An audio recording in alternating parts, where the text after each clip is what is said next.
So we're going to look at the rise of landscape painting by examining Claude Lorrain's work. Now, Claude Lorrain is named after the duchy he's from, the Duchy of Lorraine. So much like we call Leonardo, Leonardo da Vinci, Leonardo from Vinci, we call Claude Lorrain because of where he's from. Now, he did not spend his whole life in Lorraine. He actually moved down to Italy, and that is where he lived. So let's think about this. We have this artist from Lorraine moves down to Italy. What is the cultural context he's moving into? Well, this early painting we're looking at is from 1628, and we think he started painting in the 1620s. And so within the last 130-ish years, we had seen the death of Leonardo da Vinci, Raphael, Michelangelo, Titian, Giorgione, Annibale Carracci. We've seen the death of Baroque artists like Caravaggio. We've seen the rise of careers like Bernini and Artemisia Gentileschi. And so we've gone through the Renaissance, we've gone through Mannerism, we're into the Baroque. But if you think about all these artists and what they have in common, it's the human form and how important we as humans are. And that's not what we're going to see in Claude Lorrain's work. And so he is breaking with a long tradition, and he is elevating a subject matter, a genre in art that has been seen as a low-level genre up until this time. So he is kind of a game changer, and he's going to be highly influential to artists who come after him. He is also paralleling what's going on in the northern Baroque countries, especially what's going on in the Protestant countries, so we'll look at that. And then we're going to look at two English Romantic artists, Constable and Turner, to see what the influences of Claude Lorrain are on the subsequent generations. Now let's pop over to Annibale Carracci and see what type of artwork was traditional at this time and what Claude Lorrain would have been working against. So if you look at this particular scene in the middle, Christ with the Sumerian woman, this would have been typical. The landscape itself would have been subjugated to the human form. And so humans here loom large, and then they are put kind of within this scene of landscape. So it's almost like a backdrop or a theatrical kind of a scene. And so that is going to be very different than what we see with Claude Lorrain. Now I'm showing you Carracci because he also did do landscape painting. So the landscape was not without precedent in Italy. It's just that no one really looked at that as being an important genre. And so even someone like Carracci, who did landscapes, that's not what he's known. He's much, much better known for these kind of religious, mythological, historical scenes, or his illusionistic ceilings, where he would paint these magnificent scenes on ceilings where even things like the frames of paintings would be illusionistic. They would not be real objects. So let's take a look at a landscape by Carracci. So here's a drawing that he did, and we do find the forms right here in the front, and they are placed within this kind of fantastic landscape, and they are subjugated to the landscape, so they are not as important as the landscape. So we kind of get these antecedents for what Lorrain is going to be doing. So here we're actually looking at a river landscape by Annibale Carracci. And so here we can see that there is a precedent within Italian painting for the landscape being the subject. We just barely can make out these figures on a boat, which is behind this tree, this kind of screen of trees. And so we do see that the Italians had a tradition for this. And so there's going to be this tradition that Claude Lorrain is going to pick up on, and he's going to bring it to its mature level. Now I want to look at a contemporary of Claude Lorrain's, which actually is going to mimic what Carracci was doing as far as kind of traditional Italian art, and that's going to be Nicholas Poussin. We know Poussin and Claude Lorrain knew each other, and that they would actually go out into the countryside, the Roman Campagna, and study the landscape together. But what Poussin does, and what you're looking at here, is vastly different than what Claude Lorrain did. Poussin is fitting his little narrative stories into the landscape, and so the landscape is again that scene, that background in which the figures are being put. Now if you also notice, and you also look at this, you'll see that there is even lighting across these scenes. So from one side to the other side, you have fairly even light, especially in this one. You can really see that even lighting over here in this painting. If you also notice, design is going to be very important. Things like balance, good, strong composition was very, very important to Poussin. So that's not really going to be what we see in Lorrain. Lorrain is going to be an artist who is much more concerned with tranquility, laid back. It's not as heavily structured as Poussin, although there is definitely a formula and structure to Claude Lorrain's work. But unlike Poussin, who is putting the figures into the scenes and making them very important, and kind of making the background, the landscape, less important, is going to be the opposite for Claude Lorrain. He's going to bring the landscape forward and he's going to minimize the human element. So let's pop over to Claude Lorrain and look at his work again. So in this scene, this is one of the early Claude Lorrain pastoral landscapes. And what you see here is going to be very typical of Claude Lorrain's oeuvre. And what we see are these kind of framing elements in the scene. So these trees over here, these framing trees. And over here we have part of a landscape and an architectural element. And so in a lot of his scenes we see framing trees and architectural elements. And really, when you look at a Lorrain, it takes a second to kind of focus on the human element. You take in the whole landscape first, and then all of a sudden you're like, oh, and there's this secondary scene down here where you have animals and a human figure. And that's fairly typical. Now let's move on and look at a couple others, and I'll point out some other things which are present in this image, but I kind of want to look at some other ones as we kind of examine Claude Lorrain's style. Now in these two, we can see again these kind of framing elements. Here again we see a framing tree, architecture and a framing tree. And the front portion of this scene is very dark. It is in shadow. And then all of a sudden he opens the scene up into this amazing light, which is fairly typical of Lorrain's style. He's very interested in light, in illumination, generally with the sun low in the sky, so that it's going to cast these kind of fantastic shadows across the painting and highlight the background so it will draw your eye into the background. Now let's look at some others, and I'll point out some other things. So here you can really see this idea of the low sun in the sky and this kind of fantastic atmosphere it gives the painting. This really does make you feel like it's the end of the day where you're starting to relax, you're out of work, and it's a peaceful scene. The human and his animals, it's very pastoral. You get this sense that he is at one and he is at peace with nature. And that's very important because that's something we see in a lot of Claude Lorrain's work, is this peaceful tranquility between nature and the people that populate the landscape. Here too, we can see that same idea. But here he's actually used architectural elements to kind of guide the eye. And so he's framed the scene with these architectural elements, and he's darkened the foreground.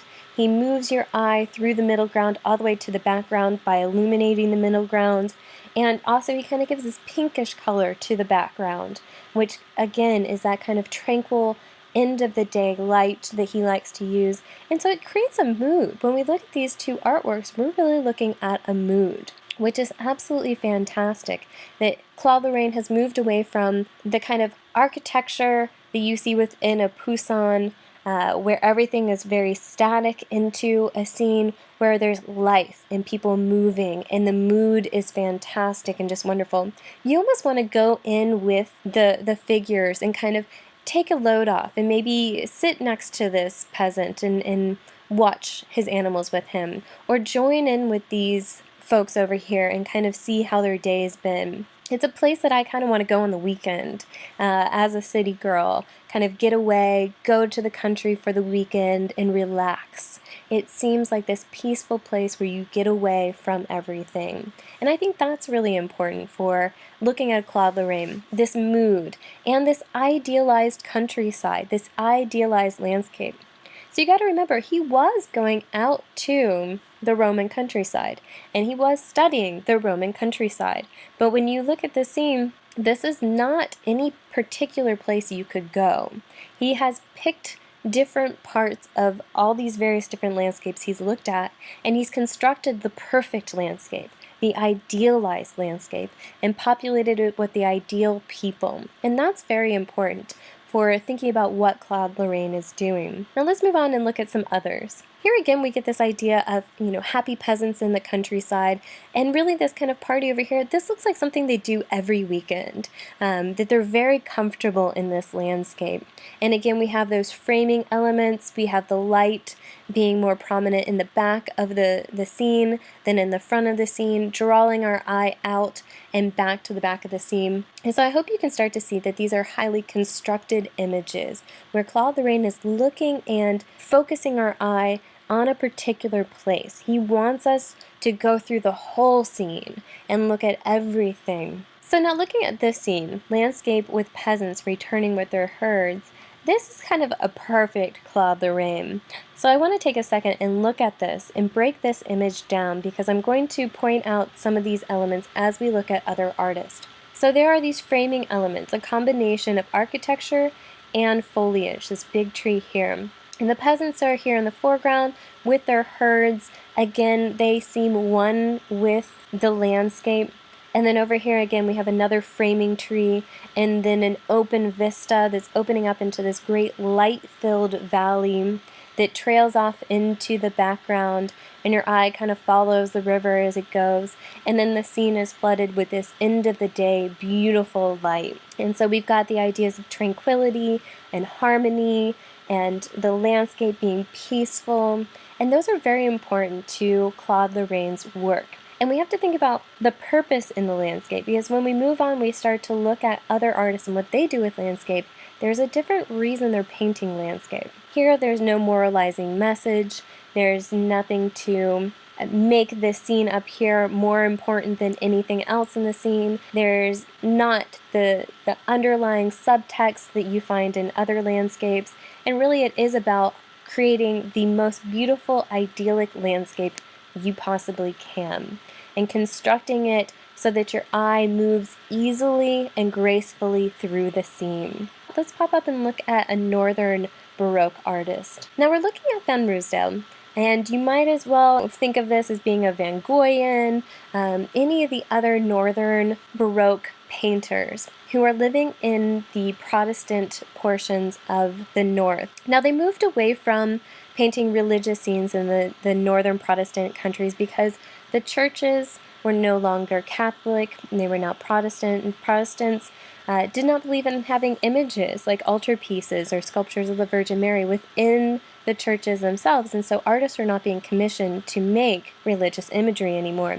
And so the artists have to move on to something else. There was a lot of wealth in the northern countries, and so it's going to be the middle class that's going to rise up as being the patrons, where the church, Catholic Church, have been the patron. And so they're going to pay for the types of artworks that they want to have in their house, and landscape becomes very popular. Now we do have this great, vast landscape that we're looking at here, and it is populated with people. But it is not exactly the same as what we saw down in Italy with Claude Lorrain. Here we do have a moralizing message.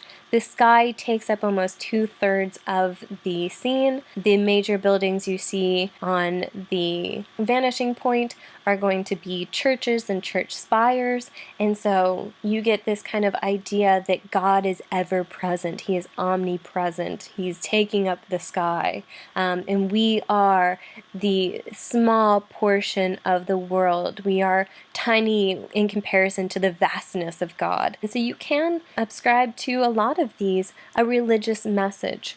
Now when we look at some other paintings like these on the corners, we can see some influence of Claude Lorrain. So as we move on, we can see that things like framing trees and architecture and open vistas and wide open skies are important and do influence people like Van Ruysdael. And we do have peasants down here making their way through the landscape. And so there is an element of Claude Lorrain in some of the artwork that we see in the northern countries. Now let's move on a little bit to the Romantic painters. So we're looking at John Constable, and in John Constable's work, he is doing very similar things to what Claude Lorrain was doing. We have framing trees, we have this kind of nice pastoral setting in the front, but then we also have the great Salisbury Cathedral in the background. And so we get elements that kind of point out the influence of Claude Lorrain. But I want to talk a little bit about what Constable is doing that is different than Claude Lorrain. So he's pulling in elements that are reminiscent of Claude Lorrain, but he's also very interested in weather.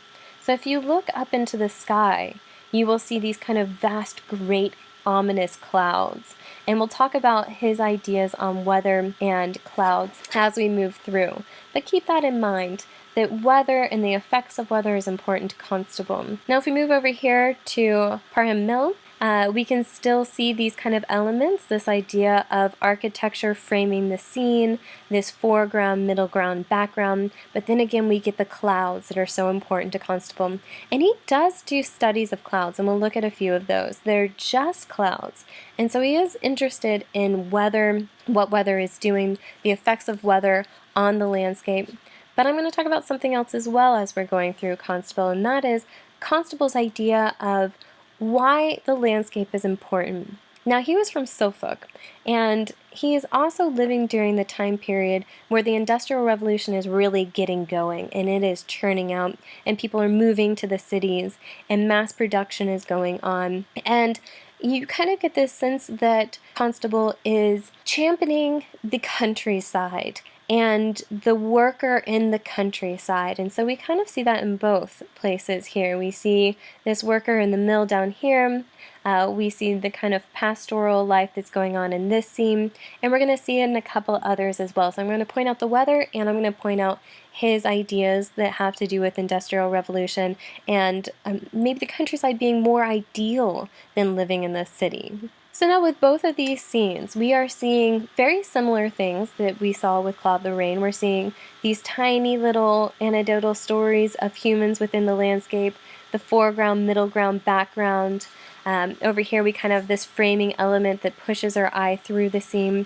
But again, unlike Claude Lorrain, we're seeing actual people working in the landscape. We are seeing real people tilling the ground and the worker in the landscape, and not the harmony necessarily between the person in the landscape, but the fact that these people are part of the landscape. They work the landscape. They know the landscape. This man over here, he is working because he knows that these locks need to be tended to, and this is how the world works, and that they are very much a part of the world they live in. They're not this kind of idealized part of the landscape that doesn't really matter, and if you took the human element out of Claude Lorrain's paintings, I don't know that it would really make that much of a difference.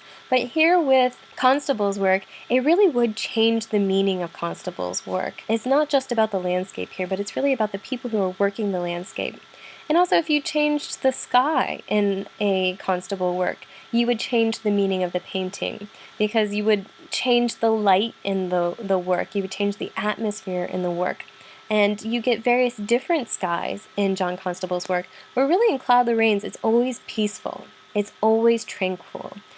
It's idealized, it's wonderful, it's where you want to spend your weekends. Here it really is much more the real world. This is where we live, and this is what we do. I'm showing you another one, a sketch for the boat lock, and here you get a better sense of Claude Lorrain's influence with the framing trees around the side. And so I wanted to show you some of these where we do get this sense of a little bit more of Claude Lorrain's influence. Even here where we see the framing trees, and we get almost a view from the top down into the landscape, which is a lot more like what we see in Claude Lorrain's work. We're not kind of on level with the ground, we're a little bit above ground and we're looking down. So here we really can see this kind of framing tree, foreground, middle ground, even kind of the lightening of the middle ground to pull your eye in, and then the background going in. Even though Constable is influenced by Claude Lorrain, there's something very different going on as well, which is really important. Now let's pop up to Turner and look at Turner, because he too is going to be influenced by Claude Lorrain, but he's going to also have a different reason for making a landscape. So here are two Turners, and we're going to look at several different Turners because his style does change throughout his life. And we really can see we've got that kind of above the ground looking down view that we see in Claude Lorrain's. Some people call this a bird's eye view, where you're looking above eye level and looking down on the scene, which is what we see. And so that's like Claude Lorrain, and we see these people who are in the landscape, part of the landscape. They also have framing trees around them. We've got a foreground, middle ground, background, and we've got that kind of great light that we see in Claude Lorrain's work. Again, over here we see the framing trees, this kind of anecdotal detail with the shepherds in the foreground, and we get architecture going through the background, foreground, middle ground, background. And with Turner, he is concerned with that light, and he does love that lowering of the sun into the sky, into the daylight. And so we are going to see that being influential in Turner's work, because he loves that atmosphere that that sun lowering in the sky gives, and the shadows that that casts into the world, and what he can do with light when he sees that. So here we can see definitely the influence of Claude Lorrain. But here we're starting to see Turner starting to break a little bit. And his style gets a little bit rougher and softer, and where we before had kind of hard lines on the edges of areas, it's all starting to blend together in this painting. And so with Turner, not only is the sky going to have atmosphere, but the landscape will have atmosphere, and the landscape and the sky will start to blend together. Now, he too was concerned with things like the everyday person, just like Constable, so we can see that here with all these people in their boats. Well, it is anecdotal. It's not in line with, say, like a history painting or mythology or biblical scenes or anything like that, which with Claude Lorrain, we often do find him either doing something that's pastoral, which reflects back to Arcadian ideas, which would go in line with mythology, or we find straight mythological scenes. But here we actually have people kind of doing their daily tasks, much like Constable. But then we do find that he also does do mythological scenes. Here we have Apollo and Sybil in a landscape. And so he'll kind of bounce between a narrative that would reflect history painting and then a narrative that reflects kind of everyday. So in this scene, we are looking at kind of similar elements to what we would see in Claude Lorrain, but they have a totally new and different meaning. So Turner has used these boats to frame the scene, and Claude Lorrain does do maritime scenes as well. So it's not just landscapes, but it's also maritime or seascapes that Claude Lorrain will do. And here we're looking at Turner, who does both as well. So in this, we've got similar framing elements. We have this foreground, we have this middle ground, and we even have this background. And now the sun is turning into this kind of swirling vortex with a lot of texture and kind of clouds swirling around the sun. But where Claude Lorrain's works are very tranquil and they are peaceful, man as one with nature. Here in Turner's work, we get the sense of the Industrial Revolution has caught up with man, and we are seeing the Industrial Revolution in the work. And so here we have men who are heaving coal by the light of the moon, which is pretty amazing. That this scene, which seems like it should be nice and peaceful, really is filled with kind of this angst, which a lot of artists in the early Romantic period felt about the Industrial Revolution. What is it to have the Industrial Revolution and what we would think of as being the landscape, and how does the Industrial Revolution affect us, and how does it affect the landscape? And here you can see within this painting something of the landscape being affected by the Industrial Revolution, and you can see the smoke from the coal kind of going up into the air and blackening out part of the sky. And so with Turner, you have this ambiguity of whether or not the Industrial Revolution is good or whether it is bad, and what that means for us. But there's definitely that atmosphere. There's the play with light, foreground, middle ground, background, the human element integrated into the landscape, but the landscape being the subject. So now that we're wrapping up the lecture on Claude Lorrain and landscape painting, I want to just pose two thoughts or two questions to you. I have put up here one image by Claude Lorrain, Coastal View with the Abduction of Europa, and then also a painting from almost 200 years later by Turner, Italian Landscape with Bridge and Tower. Now, the first thought that I want you to kind of ponder, or the question that I want you to think about, is look at Claude Lorrain. He is absolutely instrumental in bringing about the popularization of landscape paintings, along with several other artists that are like him. And then 200 years later, we have Turner, who is doing something very similar. You can see the obvious influences of Claude Lorrain in Turner's work. So take a moment and just kind of look at these two paintings and see if you can pull out or extract the influences that Claude has on Turner 200 years later and how influential he is. And then the second question I want you to ponder and think about is art is not a static medium. It is constantly in flux and constantly in changing. And what makes an artist important is different innovations, different ideas, and points of view that they can bring to art itself. And so Turner is doing this. He is looking at the tradition of landscape painting in the past, but he's revamping it and he's adding in things that are his own. And so I want you to look at the image by Turner and kind of see where he's departed from the traditions and how he's made this image his own and he's put in his style as opposed to just flat out keeping the traditional style that, say, Claude Lorrain or Van Goyen or someone from the Baroque era would be doing. So those are the two things that I want you to think about and kind of ponder. And I hope after listening to this presentation, you'll be prepared to kind of answer these two questions. All right, thank you very much.